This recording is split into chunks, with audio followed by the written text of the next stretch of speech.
you wanted the best, you've got the best podcast. The hottest podcast in the world.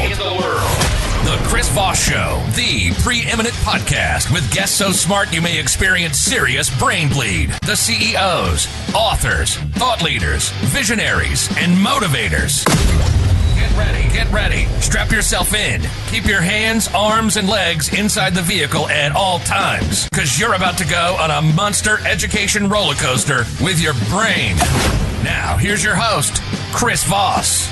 Hi, folks. This is Voss here from thechrisvossshow.com. Ladies and gentlemen, the Iron Lady Sings That Makes Official. Welcome to the big show. For 16 years, 2,700 episodes. We're about to clock over 2,800 episodes. Do we do enough for you people yet to refer the show, damn it, to your friends, families, and neighbors? Tell them to go to goodreads.com/Chris Voss, LinkedIn.com/Chris Voss, Chris Voss 1 on the TikTok, and all those crazy places on the internet. Opinions expressed by guests on the podcast are solely their own and do not necessarily reflect the opinions of the host or the Chris Voss Show. Some guests of the show may be advertising on the podcast, but it is not an endorsement or review of any kind. Today's featured author comes to us from bookstolifemarketing.co.uk. With expert publishing to strategic marketing, they help authors reach their audience and maximize their book success. Today we have an amazing young lady on the show. We're going to be talking about her book, Combating Teen Anxiety, Teen Parent Communication Journal, out November 1st, 2022. And some of you are still stuck in your teens. I've seen you on the streets. So on Twitter, you may want to go back and read her book. Gina Nelson joins us on the show today. We're going to be talking about her and her practice, her work, and the things that she does to help people be better. That's what we do on the show. Gina has been a licensed clinical social worker for over 2 decades and has spent the last 25 years of her career helping individuals and families learn to adapt and cope with difficult life transitions. She's the creator of Combating Teen Anxiety, a proven 10-step method to reduce teen anxiety and give teens the skills to manage their emotions so they can succeed in future goals. Is that when you put them up for adoption? No, I'm just kidding. I'm telling jokes in the bio. She also designed the Parent Teen Communication Journal to give teens the language and tools to express themselves with their parents when conversations are difficult to discuss. Welcome to the show, Gina. How are you?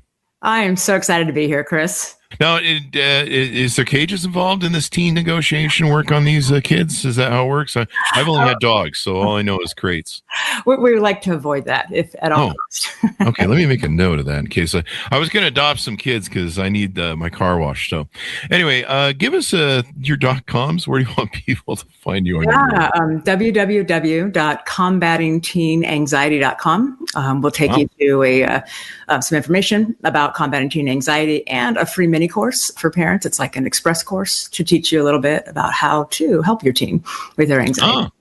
And my main website for my practice is called Authentic Gains, and that's at www.authenticgains.com.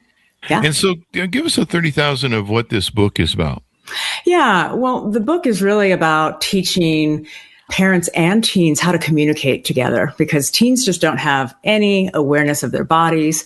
They just don't have any awareness of kind of the emotions and where they land in their bodies. And so when they're trying to talk to parents, a lot of times you get a parent ask them how they're doing and they get, I'm fine. I don't know, a lot of I don't knows. And what I found in my work was that we needed to help teens get some language for how to communicate.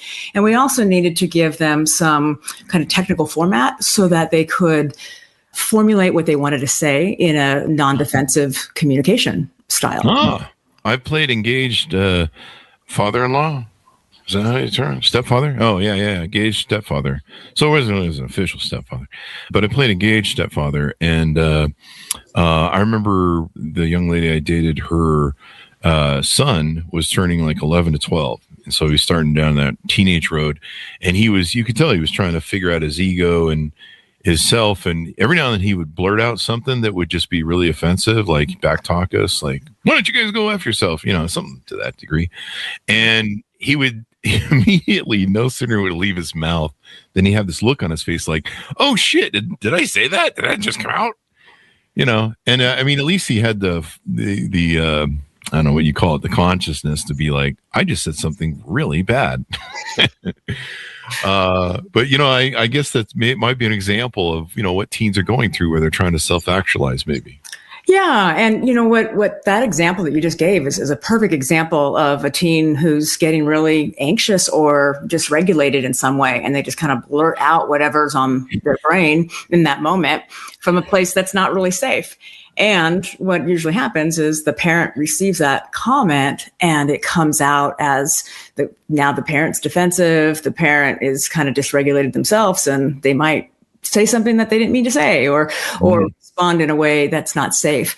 And so safe communication is a really hard thing for even adults to figure out, but especially for teens. And so when I think about working with the parents, the moms, I work with a lot more women than men, just because, I relate to them so much more, obviously, as somebody who's got grown kids and went through raising teens myself. And I just, they see themselves in my story and the ability to kind of relate to them. Yeah. Let me write this down. When is the time that you put the teens up for adoption? At what age? Well, hopefully we keep them until they're 18 and launch them and hopefully you've done a good enough job that they want to be in your life when you're adults. Right? You want me to do work too? And on top of raising the teens and then feeding them. That's a whole, do you have a book on feeding the teens? I did have some boys and that was a lot of sports. You know what that's like, to bring like several $100s worth of groceries and you can't even get them to the fridge and they've already consumed them all. And then they're in the fridge going, is there more, Mom? And you're like, what the hell? A tornado happened. Yeah. So yeah, it's funny how they grow and they eat. I'm having that problem right now with a puppy who's about 8 months old. He eats like everything, including stuff he shouldn't be eating. So that's always good. He's like my drug phase in my 30s or something. I don't know what that means, but it sounded like a good segue. So this journal is it more so who usually possesses this journal in the thing between the parent and the teen? Is it the teen or the parent or both? It's actually both. So it starts out by just giving some kind of language to body and sensations and giving some vocabulary that the teens can utilize of, some of the bigger feelings that maybe they don't have language for. And then it's really set up with a teen entry that has some very specific prompts that allow them to really formulate their thoughts with good intentions of their parents. So essentially they're saying, it wasn't your intention to do X, Y, and Z, but when you do X, Y, and Z, I feel unsafe, and really helping them understand like where they feel that. And they use these prompts to really help them articulate those feelings. And they also are able to articulate that they know the parents are actually trying. Right, that the parents are in a good place. Now, what happens is when we write things down like this, it gives us time to think and to process our emotions, where we're living in a society where people are just sending text messages, sending out emails, blurting out explosive language, and nobody's taking the time to think. And so the teen writes and fills out, why they don't feel safe. What about the parents' maybe nonverbal communication or behaviors makes them feel unsafe? And then they can say, I would feel safer if you did X, Y, and Z. Let me give you an example. Let's say every time the teen comes to the parent, the mom's busy doing, she's busy with life. Like she's a busy mom. She's coming home from work and she's trying to manage other kids. And so maybe she's multitasking and she's not really present. And the teen might say, you know what, when you're on your phone or you're multitasking and you're not looking at me, it makes me feel like you're not listening, makes me feel not seen. And they're able to verbalize that in this journal. And then they hand it to the parent or put it someplace that they agree upon. And the parent gets to take some time to reflect on those comments and respond back. I need one too for girlfriends. Do you have one for that? Well, you know what? It actually works very well. Because girlfriends and teenagers are a lot alike. You go, how you doing? I'm fine. And you're like, I don't know what that means, but I'm in trouble. Yeah. So I need a book for that if you get around to it. But it might be similar. It's hard to talk to teenagers because I've lived through that. I'm fine, and you're like, you try and converse with them. You're just trying to be a human being. You're like, hey, how was school, man? Is you okay there? Fine. slams the door. So yeah, I mean, do you have a chapter in there like how to talk to your parents without wanting? I can't set this up right. Do you have a chapter in there about how to talk to your parents without making them want to choke you out? That's always probably a good one.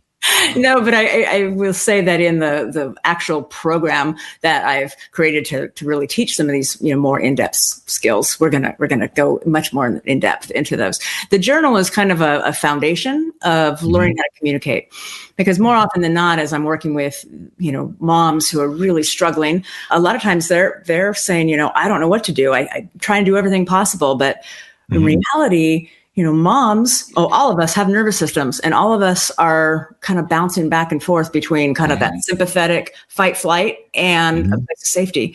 And a lot of, high performance kind of moms who are busy managing multi things, they don't know how to get themselves to safety.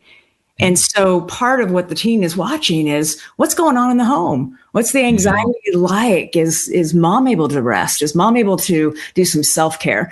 And if a parent can't do that, then they can't help their teen regulate, because if they're like in this sympathetic space all the time, the fight flight, the story that's coming in, that's perceived by them, both the teen and the parent, is coming from a place of attack.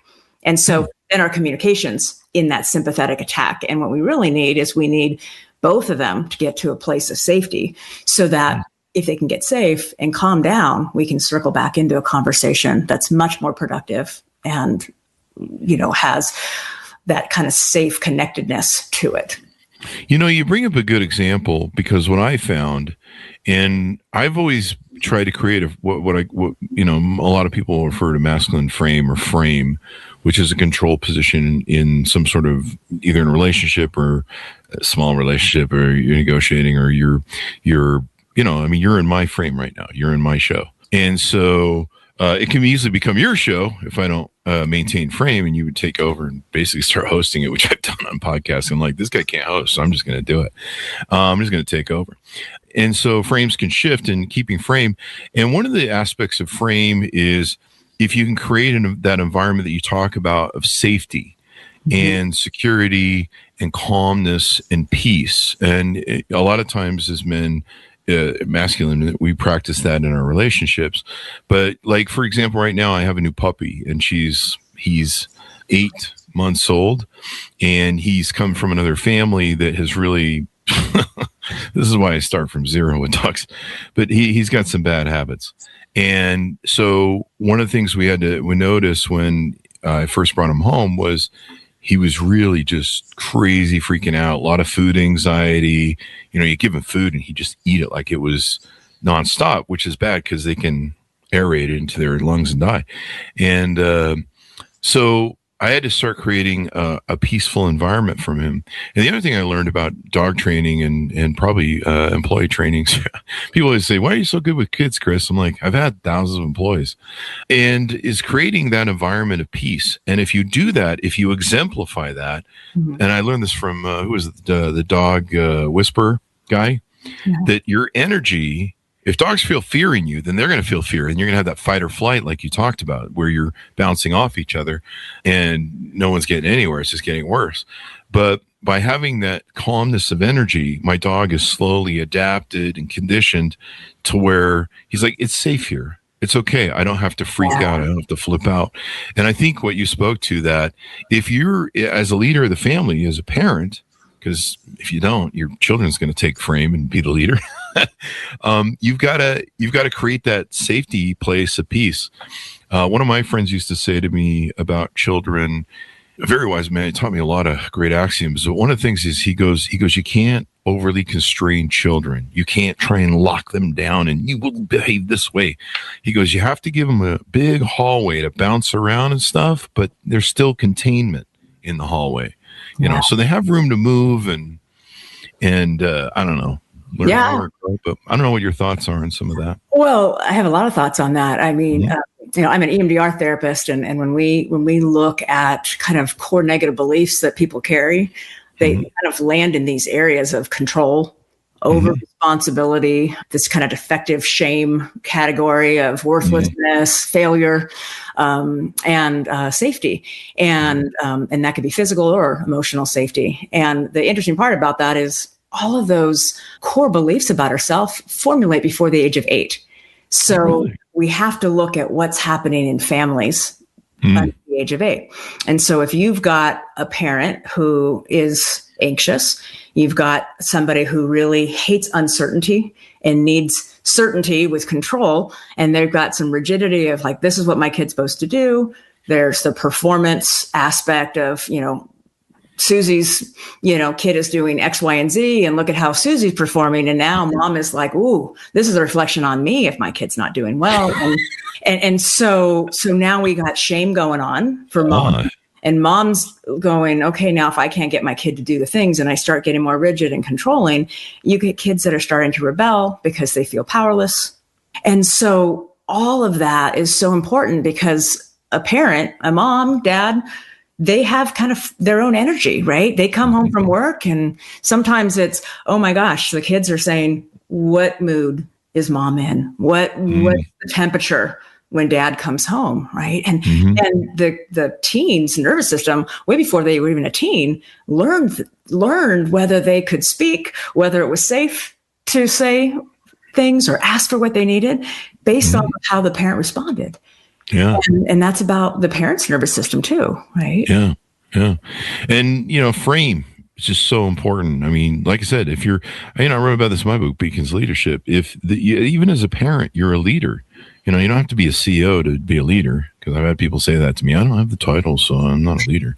No, as a parent, you're a leader, and you have to create that frame. Women are nesters. They create that nest, but unless that nest is safe, and you're right, I've seen unstable mothers and unstable grandmothers that have trauma, unresolved trauma. That may be a good question for you. This is probably a really important point, because most people who aren't stable, who don't feel safe, they usually have trauma from their childhood and their past. And I think at some point they're just passing it right down to their children with generational trauma, right? Yeah, absolutely. But I think what we mistake a lot is that we think of trauma as we call it big T trauma, like the big events. But what I see in so much of the work that I get to do is that there's a lot of relational trauma, and relational trauma comes from attachment wounds. It comes from the explicit things that were actually said in the home, or the implicit, like nonverbal communication. And so an infant can learn under the age of 2, before language even comes online, that I'm not supposed to have any needs, because mom's got big needs. Mom's really anxious, or dad's really explosive, or something's going on in the family that says, I need to not have any needs. And they don't even have words yet, but their system, their nervous system responds and goes, ooh, like I've got to get small, right? Yeah. And so that is relational trauma. It's not necessarily, your big T traumas of physical abuse, sexual abuse, those kinds of things, but it's something that is chronic, and it keeps happening over and over again. And it just helps to reinforce those negative beliefs that a little person feels about themselves. And that just continues into adulthood. Yeah, there's a lot of, I've interviewed lots of people, I suppose.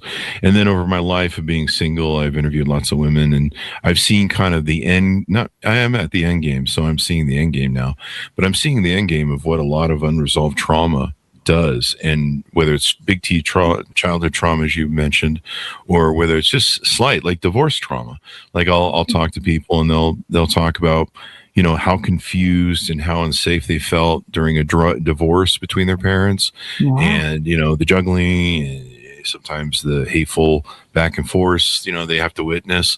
I've done that, as stepping in as a stepfather into relationships, and seeing, sometimes I'm the only one who's the adult in the room between the two parents. And probably because I've had thousands of employees, but, and so, the trauma that comes from that, there's a lot of kids that shut down. Divorce really affects them in some ways that they don't really express. I mean, I've often seen that when people talk about divorce from a child's perspective, they're kind of still left in the wilderness. Mommy and daddy are on, they're butting heads and in that that trauma sort of, or what we talked about earlier, where you butt heads, unsafe, and things like that. Yeah. Yeah, and they're emotionally unstable, basically, I think is the word I was looking for, 2 words. And so, yeah, it has a big effect on them. And that's probably why even more important, this journal is important. I mean, if your relationship between your partners is having issues, this may be a good time to check in on the kids. And it's amazing to me how many people, especially sometimes in the hate that goes on in divorce, that they literally forget about the kids. Yes. I mean, and they'll use them for weapons. I've been on the phone trying to negotiate between the father and mother, and Bob didn't send the coat home this week, and and then the whole house is losing on our end because Joe didn't send the coat, shit like that. And, and people are playing games like, oh, I'm withholding it because I don't, and it's like, do you guys think about these kids, man? These kids are going through hell, and they got parents that are just unstable and emotionally wreckage. So yeah, I mean, you might want to cut a separate version of this book and be like, maybe add some changes to it. I mean, I don't mean to tell you what to do, but I'm just an idea guy. That's what they pay me $5 a day for, is maybe you should do a divorced journal for teens to help them. Yeah. Well, I think check in with your kid. Advice, right? Yeah. I really do. I think there's this concept, our autonomic nervous system is responding constantly to the situation, whether it's a divorce, whether it's, just mom having big emotions, somebody having depression, whatever's going on. And, the amygdala, which is our danger center for fight flight, has a really great purpose. I mean, its goal is to keep you safe, right? If a pack of, coyotes come after me while I'm out walking with my dog, that danger center is going to go ding, ding, ding, ding, ding, ding, run, Gina, run, right? And that's purposeful. But what happens is that the amygdala, that is our danger center, it makes mistakes, and it doesn't know the difference between real danger and perceived danger. Oh. Okay. So if I see my parent really dysregulated, or they're banging on things, or they're huffing and puffing and doing stuff when they get home because they're just stressed, and they're, I feel for them. I was that parent, right? It's hard doing it all. But what does the teen see? And what story does the teen make up based off of that behavior? And so the teen goes, whoa, I can't ask for anything right now because mom has just got too much going on, or she's overwhelmed. And so they stop asking. They say, it's not safe. It's not safe for me to show up and ask for anything, or they just feel powerless sometimes in those divorce situations. Like you're saying, they might just be told, hey, this is your new daddy, or this is your new, and there's no choice or negotiation or discussion. And it just is. And no conversation about it. It's I mean, sometimes there's chaos in a relationship. There's arguments. I was really blessed. I grew up at the end of the kind of the masculine alpha era, and my grandparents exemplified true masculinity and femininity in its best to me. And in their relationship, we never saw them fight. We never knew there was a problem between the two of them. We heard that they fought, they sometimes argued behind closed doors. We never saw them at each other's throat. The one of them never backtalked each other or said anything bad about the other when we were around. Both my mom and dad, would take jabs at each other sometimes in front of us, and separately. And that would leave I guess what I'm trying to say it'd be very hard as a child, because you're like, Mom, why are you bashing Dad? And Dad, why are you bashing Mom? And they're just taking pot shots in front of us, and it's really confusing as a child, because you're like, well, I love you both, and I understand what the hell's going on between the two of you, and I certainly didn't understand the depths of the relationship at 10 years old. Right. And so I mean, these are all reasons why it's really important to have a book like yours, and especially for the parent too. So the parent can be present and check in on themselves. Well, I think that's a really great point, Chris, because that's really it. The reality is the teen is not going to throw the white flag and say, let's take a time out. The parent needs to be that person, but that means that they have to be able to be the bigger person. They have to be able to regulate themselves. They have to get themselves to a place of safety. And, it's kind of like that time out. It's like, hey, we're not going to effectively agree on anything here. Why don't you take a few moments. I'm going to take some time. Let's meet back in an hour and let's circle back into some conversation when we're both in a little bit more calm place. Because the reality is, if I can get safe as a mom, if I get myself to safety, I'm not only modeling that that's a powerful tool for my teen, right? Because I'm showing them this is what we need. We need an anchor to safety. When I'm safe, my perception of my teen is coming from a place of the story I'm telling myself is that, they're actually a pretty good kid and they're not trying to derail me or, make life harder for me. Their intentions are actually good. But when I'm sympathetic and I'm in an anxious state, I'm like, what is going on? Like, I can't, I'm a failure. Nothing's like, I can't make anything go right with this teen. And if I get so overwhelmed, I fall into this kind of immobilized state. And now I'm really a failure. Like the thoughts of I'm a failure, I can't make things happen the way I want, and I'm out of control is kind of what the parents left feeling, right? And so their system's so important. Yeah. I mean, I've been saying this all my life. It'll never happen, but I think we need to pump. I think we need to pump stuff in the water to make everyone sterile, and they've got to go before they can get married, before they can have children. They got to go to college for whatever normal college stuff is, and they go to college for 2 years on how to raise children, and they got to see a psychiatrist and fix all their shit, and they got to figure out. They got to go to school and take classes on how to have a healthy relationship with not only themselves but another person, and it'll never happen. It's one of those pie in the sky, in your dreams, Chris. Like, no one's going to do that. But you think people would. I was like, I'm going to wait until I get my shit together before I trash some other poor person's with my trauma and crap. And right. I'm 58 and I'm still working on it. So at this pace, I'll have kids when I'm 100.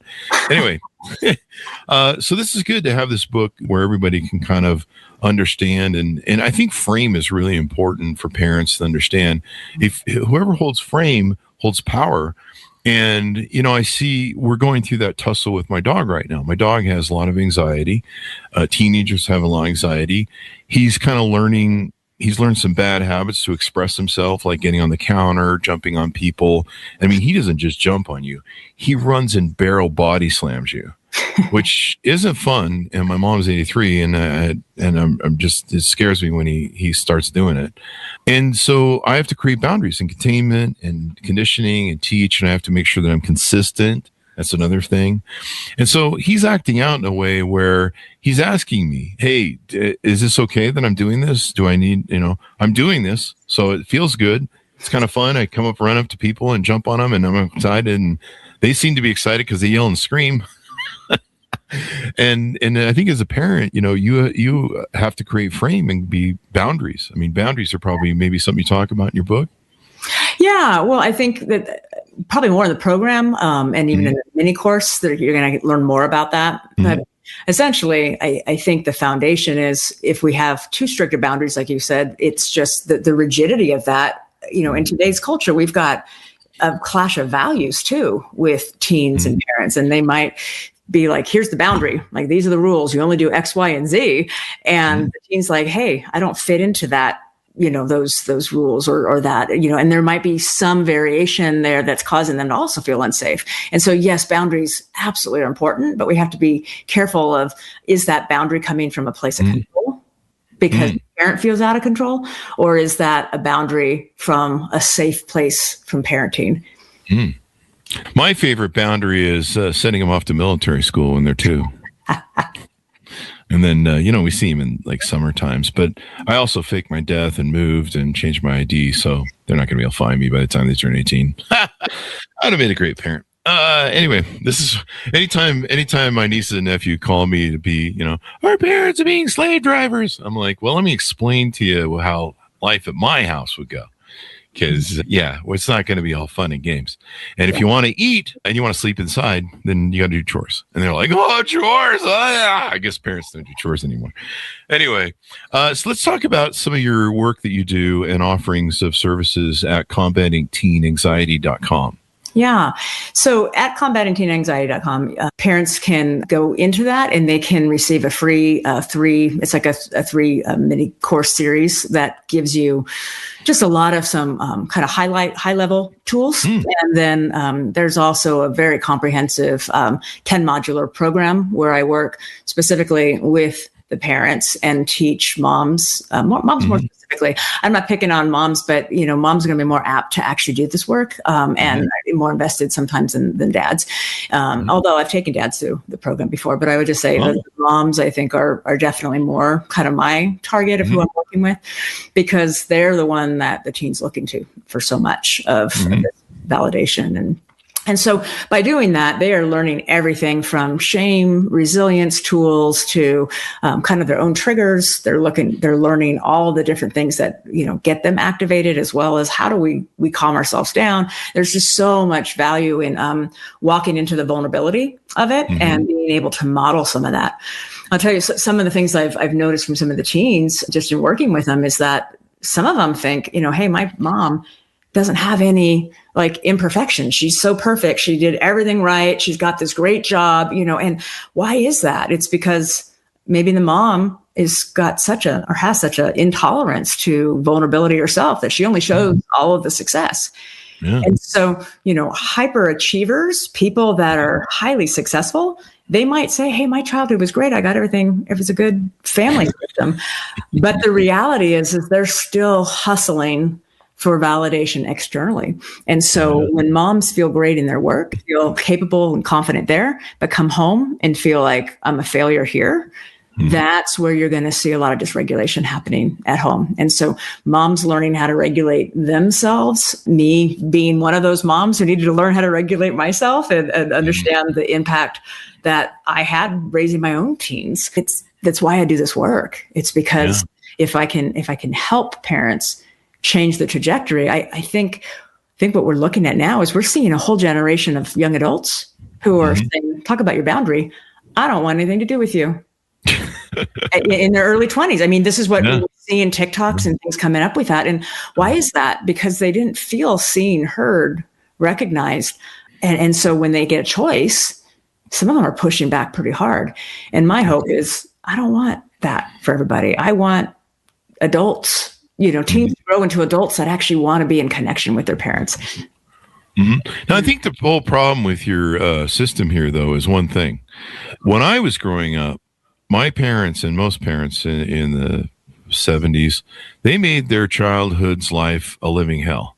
And, it wasn't a living hell, but, we had to do chores. Oh, God, the suffrage. And, I had to mow lawns, do dishes. It was slavery at its best. No, I'm just being funny, folks.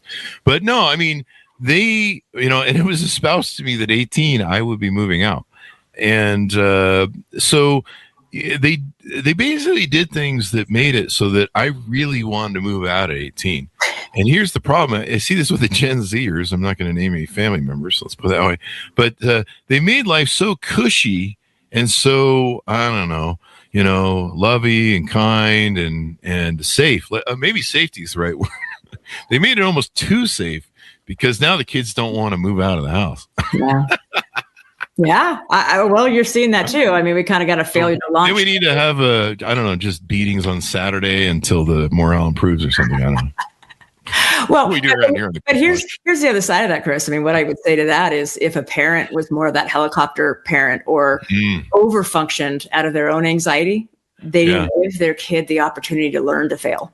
And in doing that, that caused some of what we're seeing today is kids that don't trust themselves. They have no self-esteem and they're looking for somebody else to say, tell me what the career is. Tell me what I'm supposed to do, because they don't have enough initiative on their own to be able to say, this is what I want. And they're so afraid of failing themselves that it's just easier to just do nothing.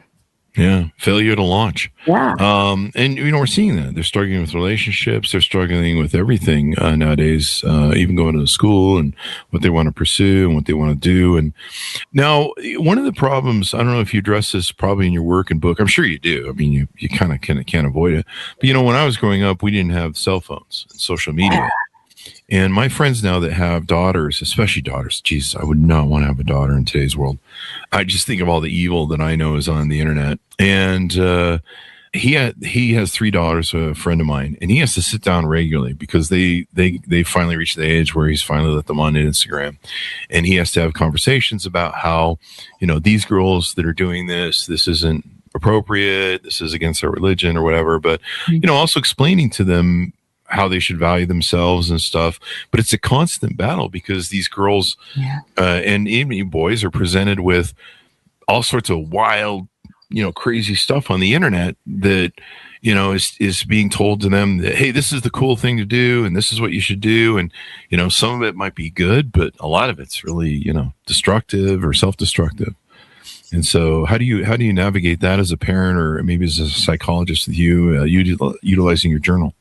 Yeah, well, I mean, I think the journal is a great way to communicate about some of that. A parent can communicate some of their concerns about what they're seeing if they can't verbalize it themselves without their teen shutting down. And then it gives the teen an opportunity to respond back.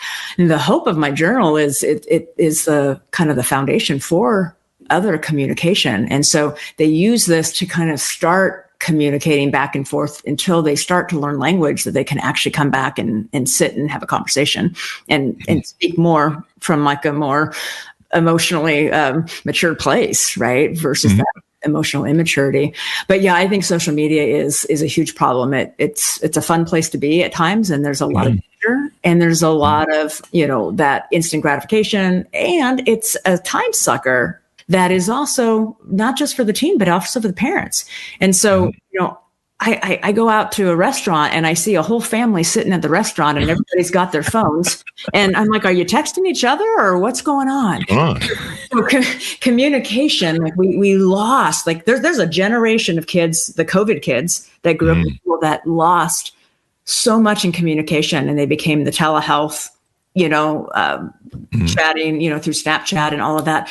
And so they lost like the basic communication skills. And I think that's why I love the Combating Teen Anxiety Journal, because it actually forces you to take a pen, which slows down the mental process, which slows down your thinking. It makes you kind of have to think from a safety place and curiosity. And, some people will go, oh, I've heard journaling is a good thing. I want you to think of this journal as a way of putting a pen to paper, because when we write something down and we look at it, that's a very different response than just blasting out a text message. We're actually thinking about it, and it gives a little bit more time before we just, jump in with whatever we want to say, and the COVID thing, like you say, really impacted people. And I mean, not just young people. I have a big, huge dating group of about 5,000 people, and we can only get maybe on our best days, 100, 150 people out. And I'll talk to people that are my age, 58-ish, 50-ish, 40s. And I'll be like, why don't you want to come out? Oh, I'm afraid of people. Stranger danger.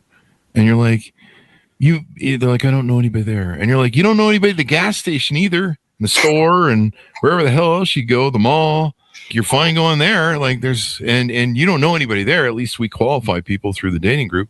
And then the same thing I see with teenagers. So I used to have like 17 clans and in video gaming and the game Destiny too. And so we had 1,700 people in them, and we had everything from young people to old people like me in them. And everyone would get on comms and communicate. You got the little headset comms, and we'd play games and do raids and do all these cool things together. And after COVID, like, you can't hardly get anybody on comms anymore in gaming. Like, it's that stranger danger. Well, I don't know. Yeah. It really, I mean, we almost need, after COVID, we almost need to put everybody in psychiatry, I think, at this point. Like, everybody needs that. Everybody should have that, because even in the best families, we all have stuff that we have to unpack, right? But I think that what you're mentioning, that social fear that teens are seeing, that is definitely something that's valid. And of course, you're not Instagram, I'd say Snapchat probably, right? Where they are seeing their friends in groups and they're getting excluded. And, the immediate reaction is, how do they feel about that? And one of the things that I think can help a parent with that when they're trying to help their teen is there's this idea of, we do it in therapy, but it's a right brain to right brain kind of connection, which basically means that we're going to connect with safety, and you're going to be able to feel emotion and kind of sit in that space. And what we do as parents so often is that, teen comes and says, man, I got left out of this. And, I saw my friends, they were all someplace and I wasn't invited. And the parent comes in trying to be helpful because that's what we want to do, but they offer a suggestion and they try to fix it. And if we try to fix things before we sit with the emotion and connect right brain to right brain, the kid doesn't hear anything that we say. The teen's not going to hear you because they feel unseen. It's like, oh, mom just gave me a solution, or dad just offered me some suggestion, and they didn't even hear like the pain that I'm feeling in the moment. Right. But if we sit with them and we say, you know what, that sounds really hard. Tell me more about that. Let's talk a little bit more about what that really feels like.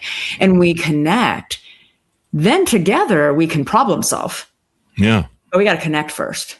And we got to be safe to do that first. That makes sense. And the other thing that helps with journaling is it helps you be present. One of the things I really love is I go out and do photography. And then when I do street photography, you're looking to capture a moment, but you don't know what that moment is. You've got to be constantly scanning your horizon, looking around, looking at people, where they're going, what they're doing. And you're looking for a moment to capture that's a human moment. And I like it because it really slows down time for me. It just takes time and goes and just compresses it. And suddenly minutes become hours. And I like that. And the same when you're journaling, sometimes when you're reading, you're taking a moment to go, where am I? You're checking in on yourself. And being present is really important. And I think it's hard as a parent because you're trying to juggle 50,000 things. You got to feed the kids. You got to buy groceries. You got to pay the bills. You got to do your taxes. You got to, and you got multiple kids sometimes. So you got to make sure you're checking in with each of them. And, you're just trying to cook dinner sometimes. I remember sometimes you're just trying to get dinner on so you can feed the animals running around your house, these little midgets, angry midgets. And, it's hard. And so doing the present thing, like you were talking about, being present.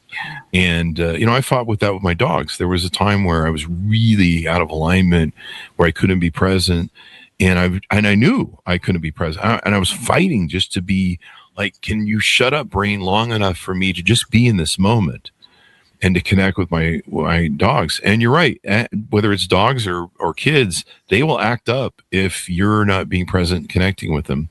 And they'll do it because they're looking for attention because they have insecurity or, all the things we talked about here. Yes. So, final question is at what age is the best time to give teenagers lobotomy? Yeah, you know the answer to that.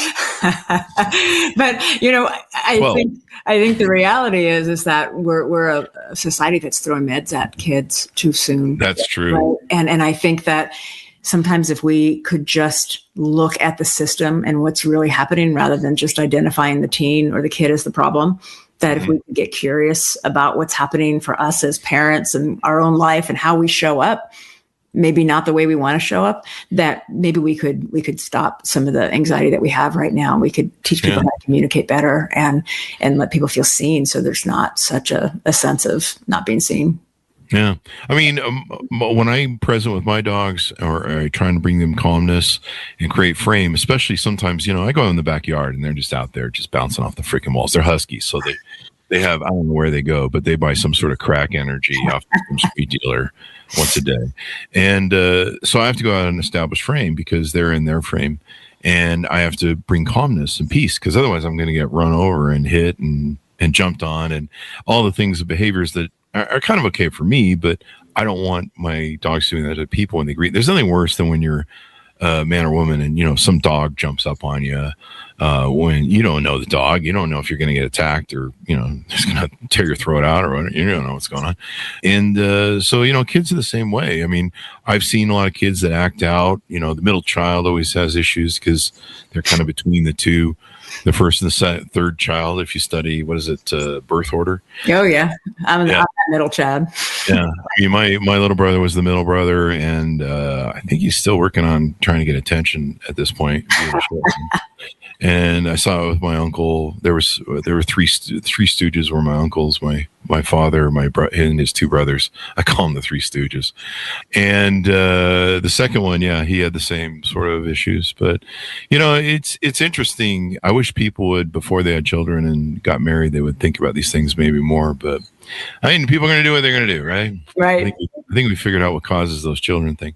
So as we go out, give people a final pitch out on where they can onboard with you or reach out for advice or help, or they can go to your website and things like that. Yeah, absolutely. So again, www.combatingteenanxiety.com will take you to some, information just about some of the work that I do. And then there'll be a free access to a course. That's a 3-part course that is kind of a mini version. And so I think that's a great starting place for parents who are trying to figure out, what do I do here? And then to work with me either through that program or even individually, my office or my website for my practice is called Authentic Gains. So it's www.authenticgains.com. Please follow me on social media at Instagram. I'm at authentic_gains, and Facebook, Authentic Gains. Well, what a wonderful show we've had and wonderful discussion. You know what someone should do a book for teenagers on some of the issues we've talked about here? How to raise your parent right. Yes. Well, let's again remember that parents are really doing the best they can. We are all trying to survive, and there's really no great real book. And most of us didn't get the parenting that we needed to learn the communication skills. So, I mean, when I look at this, I'm like, this is for both. This is for the parent just as much as it is for the teen, right? So that we can learn the communication skills. I know some parents that need a lobotomy. So anyway, they're on Twitter. Anyway, thanks for coming by the show. We really appreciate it. Thanks for sharing all your good stuff. And hopefully we help some people and they can combat their teens better. Yeah. Well, thank you for having me, Chris. It was a lot of fun. Combating teens. Wait, I just described my childhood. Anyway, thank you for coming by. Thanks to my audience for tuning in. Order up her book wherever fine books are sold. It's called Combating Teen Anxiety, Teen Parent Communication Journal, out November 1st, 2022 by Gina Nelson. Thanks for tuning in. Be good to each other. Stay safe. We'll see you guys next time. And we've got some comments that came in. Looks like I forgot about them. Awesome topics. So important in our social media world. Best wishes always. Thanks, Dr. Ola. And, we don't want to do that one. A spam link. You gotta love him. We'll kick him off the site when I get off. So thanks for tuning in. Be good to each other. Stay safe. We'll see you next time. You've been listening to the most amazing, intelligent podcast ever made to improve your brain and your life. Warning, consuming too much of the Chris Voss Show podcast can lead to people thinking you're smarter, younger, and irresistible sexy. Consume in regularly moderated amounts. Consult a doctor for any resulting brain bleed.